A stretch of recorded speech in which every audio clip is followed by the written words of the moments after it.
दिल्ली से इस वक्त की बड़ी और चौंकाने वाली खबर सामने आई है, जहां शालीमार बाग इलाके में एक युवती की गोली मारकर बेरहमी से हत्या कर दी गई। मृतका की पहचान रचना यादव के रूप में हुई है। खास बात यह है कि कुछ साल पहले उनके पति की भी इसी तरह हत्या हुई थी और रचना ने इसके बावजूद इंसाफ की लड़ाई लड़ते हुए मामला सुप्रीम कोर्ट तक पहुंचाया था। अब उनकी हत्या ने कई गंभीर सवाल खड़े कर दिए हैं। आपको बता दें कि पुलिस के अनुसार पति की हत्या में शामिल कुछ आरोपी अब तक गिरफ्तार भी नहीं हुए हैं और उन्हीं पर भी शक जताया जा रहा है।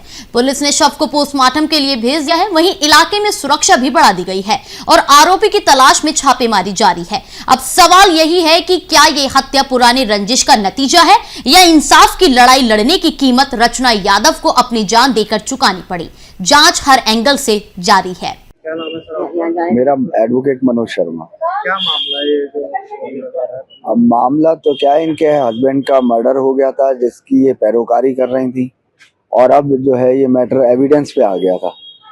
तो पीछे 7 जनवरी वह मैटर था, तो उस डेट पे आगे की मार्च की डेट पड़ी थी एविडेंस के लिए। इनको समन किया गया था। कौन लोग थे? जैसे बताया जा रहा है पुरानी रंजिश थी। अब जो इनके पति का जिन लोगों ने मर्डर किया था, जिन लोगों के खिलाफ केस चला था, उसमें एक आदमी फरार है। अब बाकी तो कौन है कौन नहीं है ये तो मैं कैसे कह सकता हूँ। ये तो पुलिस इन्वेस्टिगेशन का मामला है, देख करके बताइए। पुरानी रंजिश में पुलिस की क्या इन्वेस्टिगेशन रही? पुलिस ने इन्वेस्टिगेट किया था और जितने एक्यूज थे, क्योंकि वो सीसीटीवी फुटेज में उस समय आए थे, उनको अरेस्ट किया था। ऑलमोस्ट सारे ही एक्यूज अरेस्ट थे, बस एक एक्यूज जो है वो फरार है, जिसकी सुप्रीम कोर्ट से भी बेल डिसमिस हुई थी, एंटीसिपेटरी बेल डिसमिस। ये आज 11 बजे एक पीसीआर कॉल मिली थी कि एक लेडी को गोली मार दी है, जिसमें ये पाया गया कि रचना यादव एक लेडी है जो यहीं रहती है शालीमार बाग में। ये किसी के यहाँ से पड़ोस से आ रही थी, तो जैसे कि आपने मौके पे अभी देख ही लिया है, यहाँ पे इसको किसी ने सिर में एक गोली मारी है, जिसमें ये इसकी डेथ हो गई है। इस केस की बैकग्राउंड कुछ भलसवा गांव से रिलेटेड है। ये वहाँ की रहने वाली है और वहाँ पे इसके पति जिनका नाम विजेंद्र यादव है, उनकी शायद 2023 में 23 में या 22 में मर्डर हुआ था। उस केस की डिटेल्स हम अभी निकाल रहे हैं। उससे रिलेटेड लगता है कि कोई पर्सनल एनमिटी या इनका पारिवारिक झगड़ा है भलसवा गाँव का।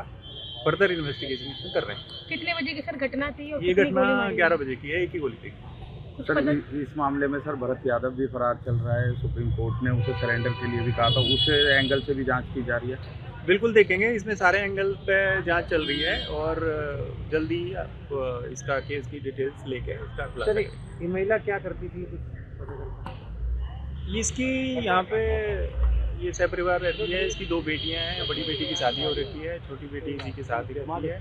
और अभी ये क्या करती थी ये हम जानकारी ले लेते हैं, बट मेरे पापा का केस जो है वो गवाही पे आ गया था। मेरी मम्मी जो है मेन गवाह थी, जिसकी वजह से उन्हें यहाँ पे उन्होंने मुखबरी करके मार दिया है। मेरे पापा के केस में 6 कातिल थे। उन 6 कातिलों में से 5 या 4 पकड़े गए थे।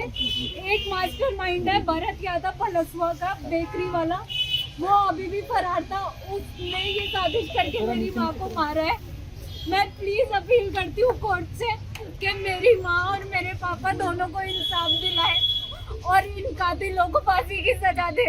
बताया जा रहा है कि कुछ समय बाद गवाही होने वाली थी। वही बता रही हूँ कि केस की गवाही स्टार्ट हो गई थी। मम्मी गवाह थी।